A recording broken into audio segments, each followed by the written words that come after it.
So, Division 2. After literally months on end, we finally have new material to work with and the content can actually commence. To start with, I was not invited to their media event and they did not grant me access to their technical alpha either. And low key, I'm not gonna lie, I was really salty about that. I know that's immature, but fuck it, I was neck deep in a salt mine, but never fear, I snuck my way into the technical alpha. Probably shouldn't say more than that though. And also, I have been granted access to use some of the footage from the exclusive media event. I've been contemplating how exactly to cover the game. It's been a long time since the channel began, and back then, I basically just did informational content for The Division every single day. The sequel will likely be a pretty big hit, and from everything I've played and gathered thus far, it's going to be one of the main games that I focus on in 2019. But that being said, over the past year or so, I have shifted away from single game coverage over to game diversity, commentary, and opinion pieces, which means the method by which I cover Division 2 will need to be nuanced. Today is an overview of Division 2 PvP, since that is the main focus of the material they have just now made available to the public. As a veteran of the series with about 3,000 hours, give or take, in the original game, I will break down the PvP experience and discuss what has been changed, improved, and added, as well as give my overall thoughts on the sequel as a direct comparison to the original, since I believe that they are, in fact, radically different experiences. Up till now, the development team has been very silent on the PvP. For some Division players, PvP is a non-factor, they don't really care, and they don't really participate in it, but for others, the player versus player was quite literally the only thing they were grinding for, the only motivation to improve, and like it or not, the Dark Zone was an innovative take on dynamic player versus environment versus player that had not really been explored in the industry before. Well, the Dark Zone is back, but this time the pacing is very different. The encounters are more meaningful, and there are alternative purposes past simply flagging rogue and stealing other players' loot or mindlessly shooting one another. The first major point I want to talk about is the rogue mechanic of hacking SHD terminals. Previously, the rogue mechanic was only used for attacking other players with the side effect of gaining their credits, their keys, and their dropped gear.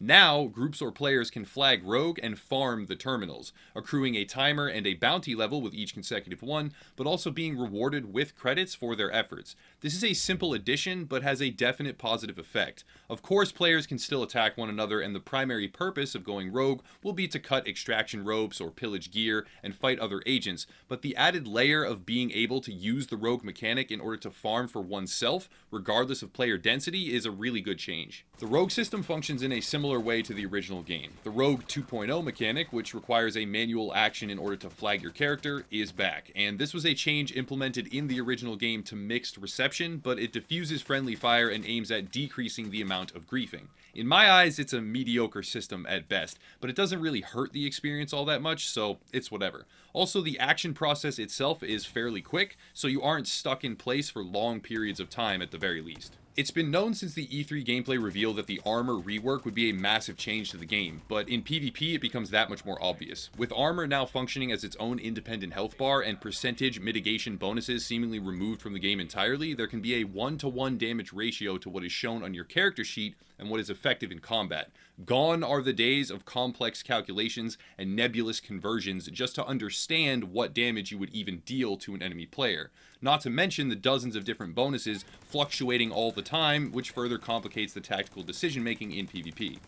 There is also a colossal reduction to the healing across the board. Passive healing does exist with slow-acting armor repairing drones or mods that affect mild healing for most of the active skills, but the huge burst healing skills and the talents that could be instantly used in the midst of combat are all gone, something that truly was a defining characteristic of the original game. There is also PvP normalization. I was unable to explore to what exact degree it was the case, but entering the Dark Zone radically changes your agent's stat sheet values and effective health/armor pools, meaning normalization to some degree has been implemented to separate the gearing process from being the solely important factor when engaging in Dark Zone PvP.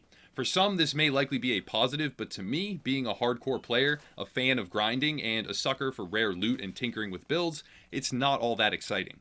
In the original game, PvP normalization made an appearance after a couple of different DLC drops and major patches. For some it was a positive, but to a large section of the player base it seemed to strip away some of the value that the game itself even held, it being a looter shooter after all, since builds with level 1 gray gear could go toe-to-toe with fully min-maxed gear set loadouts, and in certain activities where the normalization was present, it sort of, in a way, cut down on the reward payoff for the hard work of grinding. As I said, I was unable to explore the exact parameters of normalization since the endgame content was not made truly available. It seems to be restricted to a loose balancing adjustment to give everyone a standardized basic pool of health and armor, but normalization is a tricky topic in a looter shooter, so I hope it does not become too invasive. Now, cover. Just to get this out there, nobody uses cover. The game is hardly more of a cover-based shooter in the Dark Zone PvP than the original version was itself, and the difference lies solely in the pacing. I found myself breaking line of sight very often, kiting around corners, using terrain to my advantage, but not in the sense of stagnant cover usage and actual cover-to-cover moves. That's not really a thing from what I've seen.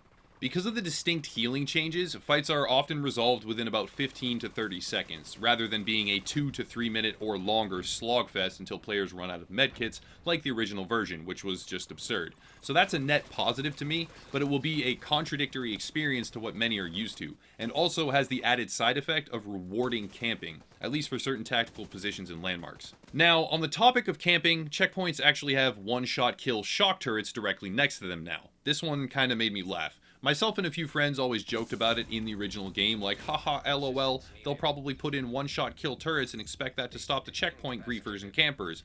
Well, it turns out they did it, but the problem is it's not going to stop anyone from doing it. All players will do is memorize the turret range, and then they will, if they want to camp, they'll just camp outside the range in cover with sniper rifles. So all these shock turrets is annoying to some players. They don't really solve any problems. Now back to the rogue mechanic. When players do advance through the rogue tiers, whether by hacking terminals or slaying other agents, they eventually get to a non-timer based manhunt level that requires them to find the thieves' den in order to cleanse it. The Thieves' Den is an expanded equivalent to the Manhunt Terminal from Division 1, and it has some really odd specifics to it. You can't get access without your entire group being immediately present, so it will incentivize coordination between team members, but it will also result in, most likely, a decent amount of frustration between random teammates who are trying to get rogue timers together but don't really know each other or synergize. Also, there is a vendor and some obvious areas of potential future expansion, which seems to point to a better, more comprehensive system of defining rogues as an actual entity in the game's world, and not just a mechanic to let players kill each other. The whole experience comes off as a huge step forward for teams of coordinated tactical players, and a sort of sideways, potentially downward step for solo players who don't really have any backup, especially when they encounter a group of 2 or more enemies with any sort of synergy together. The movement is very, very different. The spastic strafing of the original game is replaced by a much more slow-paced and realistic movement pattern that many will greatly enjoy. I, for one, am optimistic about it, seeing it as a huge improvement, but some will likely mourn the loss of the crazy back-and-forth seizure-like dodging that was possible in the original Division. All in all, the fights are more decisive, actions are more meaningful, positioning is more important, and the game paradigm has shifted from a PvP landscape that was, sorry to anyone who used to enjoy it, I gotta be truthful here, an absolute fucking joke, to a system that has real potential. This is all, of course, ignoring build potential, weapon talents, gear sets, and gear intrinsic talents that will be interacting with one another. Should those items be skewed in their balancing, all bets are off. But at its core, Division 2 has built a system for PvP that has a much better basic foundation. One serious issue I have is the contaminated loot. In the Dark Zone, after heavy examination, nearly all of the loot that is dropped or awarded after completing landmarks is direct to inventory gear that was uncontaminated. Only rarely do pieces drop that require extraction, and even when they do, it seems to be a random item that is not tied to any sort of superior drop table or pool. Now, it's pretty obvious that one of the development goals has been to cut down on griefing and to cut down on frustration as a whole, which can definitely occur when losing gear to enemy players that you actually really wanted, but if they chop down on the Dark Zone incentives too much, it will take away from what made the original game so iconic. I catch myself hoping that they don't go too casual with this and make it like a Care Bear system that nullifies the value of skilled PvP and turns it into what the original game has right now, which is to say a bunch of mongoloids standing in circles yelling at each other because the incentives, rewards, and punishments are pretty much meaningless. The lack of contaminated gear unfortunately dilutes the value of the rope hijacking system, since it's rare that agents will even need to call an extraction, and if they did, it would probably have next to nothing on it. It's not a massive complaint in and of itself, but some of my favorite memories after thousands of hours in the original game were the rope cuts, the loot explosions, and the gratification from that. I hope they don't lose that. All in all, I have to say Division 2 seems to be a proper sequel. Supply drops are back, and I can't comment with certainty as to whether or not survival will be there, contaminated events, or the underground, but the game looks to be a step forward in a great many categories while redefining problematic areas, at least some of them. The user controls of skills, manual targeting, etc., and the rogue element changes paint a fairly positive picture to me in combination with other factors, and overall, I have a very decent impression of the game's current state. Visually, it has polish. Mechanically, it is miles ahead of where the original game launched, and if a basic and fully refined endgame loop is finished on launch day, it will be in a great position to offer a full quality sequel experience. Now, all of this is independent from any sort of predatory monetization or other shenanigans, but I remain hopeful. The gaming landscape is so hostile right now towards loot boxes and other nickel and dime tactics, I think Ubisoft would rather rack up some good community positivity and goodwill rather than get raked over the coals, but we'll have to see. That's pretty much going to wrap it up. However, since we will be getting back into the swing of Division 2 coverage within a couple of months at the most, I wanted to lay out a sort of roadmap for everyone. For starters, the general commentary, gaming news, opinion pieces, and generally everything that has come together recently and made this channel grow, none of that is going to change at all. My goal is to open up some relationships with other creators and potentially feature some of their guides and builds or general content on this channel in a separate playlist, as well as do my own general tips and coverage myself. But I will not be doing one-a-day videos of exclusively Division for months on end. However, since the game has a hungry community that will likely be in need of high-quality guide and informational videos, in addition to what content I will be providing myself here on this channel, I have a solution. This guy right here, this one, Marco Style, is arguably the central pillar of Division content creation since before the original game even launched. He has about the best possible coverage a player could ask for when wishing to expand their knowledge base, and for everyone who really wants to focus in on Division 2 exclusively and wants the best possible edge while doing so, Marco Style is really the channel to subscribe to. Obviously me too, because obviously, definitely subscribe to me too, but in light of this channel remaining a somewhat diverse gaming commentary outlet, not just focusing in on one game, and not really providing everything that I could regarding that one specific title, I thought it would be a really good idea to point those interested in the proper direction for that kind of really in-depth informational coverage.